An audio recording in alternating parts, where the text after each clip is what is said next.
अस्सलाम वालेकुम नाज़रीन, मेरा नाम अली हैदर है और आपका शुक्रगुजार हूँ कि आपने मेरी ये वीडियो देखने के लिए वक्त निकाला। एक बात की दात मैं हमेशा से तहरीक इंसाफ को देता आया हूँ और आगे भी दूंगा कि टेक्नोलॉजी का इस्तेमाल करते हुए और ख़ास तौर पे सोशल मीडिया का इस्तेमाल करते हुए उन्होंने जिस तरह से अपने आप को मजबूत किया है, अपने दुश्मनों को ज़ेर किया है, अभी तक वो तमाम जमातें इतना सारा पैसा लगा के भी उस तक पहुँच नहीं पाई। उसकी वजह क्या होती है दोस्तों? उसकी वजह होती है जब आपके साथ आवाम का साथ हो ना, तो फिर आपको पैसे लगाने की ज़रूरत नहीं पड़ती है। अब पीटीआई के पास एक प्लस पॉइंट क्या है? उसको ये सब करने के लिए किसी का मरूने मिन्नत नहीं रहना पड़ता, उसको ये सब करने के लिए किसी की मिन्नतें नहीं करनी पड़ती, उसको ये सब करने के लिए कहीं पैसा नहीं खर्च करना पड़ता। आम लोग खुद उसके लिए ये सब कुछ करते हैं।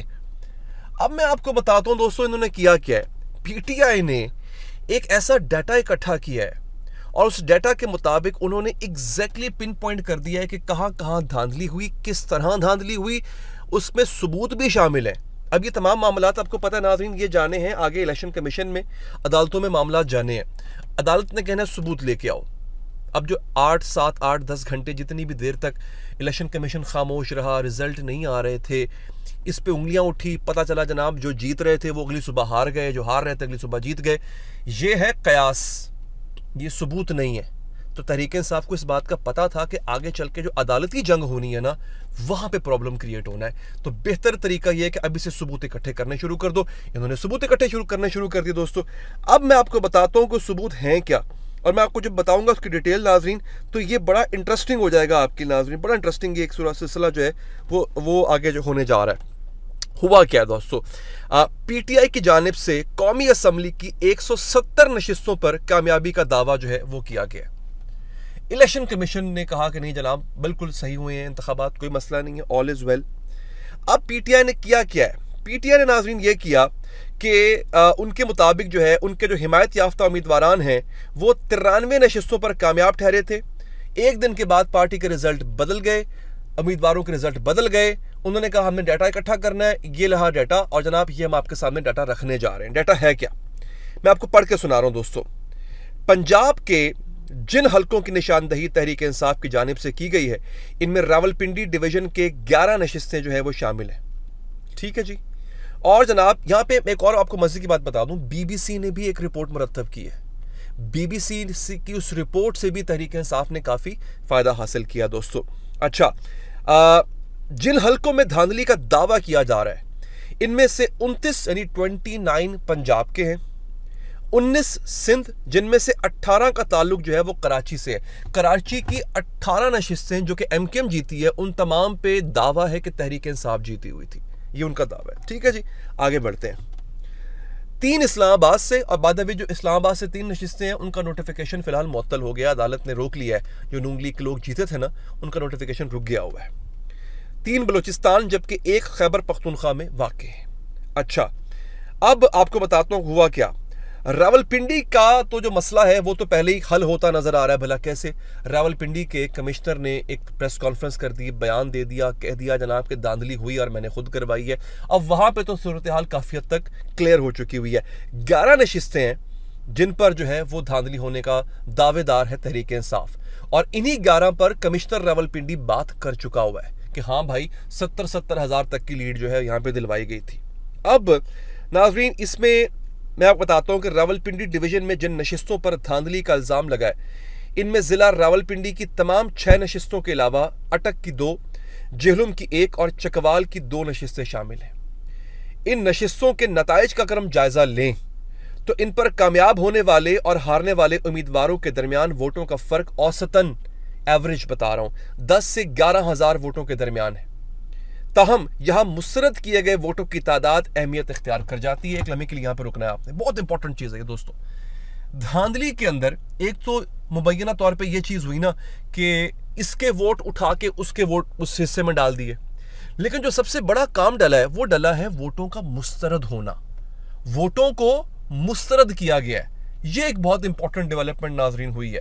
जब आप मुस्तरद कर देते हैं ना, तो जो लीड से जीत रहा होता है उसकी लीड कम हो जाती है। कैसे, ये मैं आपको आगे चल के बताता हूं, ये सुनिए जरा।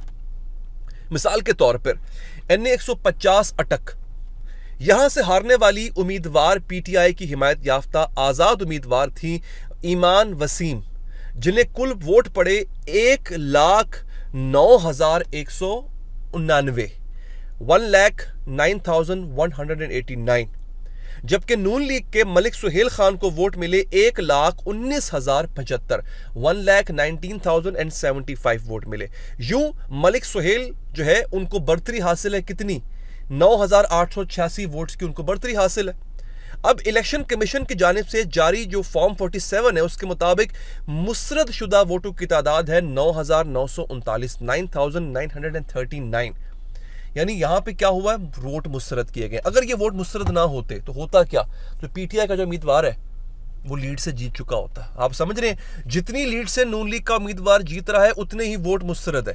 अब आप यहां पे आपने इस गेम को समझना है। फिर आता है जनाब NA 59 तलागंग, इसमें जीतने वाले उम्मीदवार हैं सरदार गुलाम अब्बास, उनके वोट थे 1,41,000 यानी 1,41,680, जबकि पीटीआई के हिमायत याफ्ता आजाद उम्मीदवार रुमान अहमद ने लिए 1,29,716 यानी 1,29,716। अब दोनों के दरमियान वोटों का फर्क है 11,964, ठीक है जनाब, जबकि मुस्तरद शुदा वोटों की तादाद है 24,547, 24,000 वोट मुस्तरद हुए हैं। इसका मतलब ये समझते हैं आप, अवाम बेवकूफ़ है, नहीं हमारे लोगों को ठप्पा लगाना नहीं आता यार। हम वो कौम है, हमारे यहाँ 13 करोड़ मोबाइल फ़ोन यूज़र्स हैं, और जितने मोबाइल फ़ोन यूज़र्स हैं उतने ही इंटरनेट यूज़र्स भी हैं। हम लोगों को व्हाट्सएप पे मैसेज करना आता है, व्हाट्सएप पे पिक्चर वीडियो भेजना आती है, हमें फेसबुक यूज़ करना आता है। पाकिस्तान में करोड़ों की तादाद है लोगों की जो फेसबुक इस्तेमाल करती है, लेकिन हमें ठप्पा लगाना नहीं आता। हम बेवकूफ़ हैं। 24,000 वोट मुस्तरद हो गए, इसका मतलब यह है कि ठप्पा सही नहीं लगा, पेपर को फोल्ड सही नहीं किया। मतलब कौन जानवर वोट डालने गए थे क्या? ये मैं आपको, अभी मेरे पास ये पूरा पलंदा है एक, मैं अगर शुरू हो जाऊंगा तो ये मैं सिंध की बात अभी मैंने नहीं की, मैं सिर्फ पंजाब की बात कर रहा हूं, मैं बलूचिस्तान की बात नहीं कर रहा, मैं सियालकोट की बात नहीं कर रहा। सियालकोट में आप ये देख लें, बल्कि मेरे पास सियालकोट है, हाँ जी, सियालकोट की एक नशिस्त जहां मुस्लिम लीग नून के रहनुमा ख्वाजा आसिफ ने रिहाना डार पर सबकत हासिल की, और फिर गुजरावाला और खुशाब की एक कौमी असम्बली नशिस्त भी इस फहरिस्त में शामिल है। सियालकोट में जनाब रिहाना डार को हराया है ख्वाजा आसिफ ने 19,000 वोटों की लीड से, ठीक है जनाब। यहां पर फॉर्म 45 के मुकाबले में फॉर्म 47 में नताइज को तब्दील करने का दावा किया जा रहा है। अब यहां का फॉर्म 45 कुछ और कह रहा है, फॉर्म 47 आगे से कुछ और ही निकल रहा है। तो अब जब मैं ये आपसे कहता हूं कि ये जो सारे ख्वाब देखे गए हैं PDM 2.0 ने कि हम अपनी हुकूमत बनाएंगे जनाब, सदर तुम बन जाओ, ड्राइंग रूम में बैठ के जो ओहदों की बंदर बांट की है उन्होंने, सदर तू बन जा भाई, वज़ीर आज़म तू बन जा, अच्छा क्या आजकल क्या कर रहा है, वेला है, काम शाम धंधा नहीं है, चल तू वजीर बन जा। ये काम इन्होंने किया है ना, ये ज़्यादा देर टिकने वाला नहीं लग रहा। तहरीक इंसाफ का दावा यही है कि भाईजान ये जो आपने गुल खिलाया है ना, यहाँ पे मैंने पूरी डिटेल है पूरी, ये जो गुल खिलाया है ना आपने, ये गुल बहुत जल्दी मुरझा जाएगा। जब ये मुरझा जाएगा ना हुजूर, तो फिर ये हुकूमत चलती जाएगी, घर जाएगी, फिर हमारी हुकूमत आएगी, एम्बैरेसमेंट अलहदा, शर्मिंदगी अलहदा। ये सूरत हाल नजर आ रही है। इंशाल्लाह इस पर मजीद भी हम बात करेंगे। तब तक के लिए चैनल को लाजमी सब्सक्राइब कीजिए, अपना ख्याल रखिए, अल्लाह ने के बाद।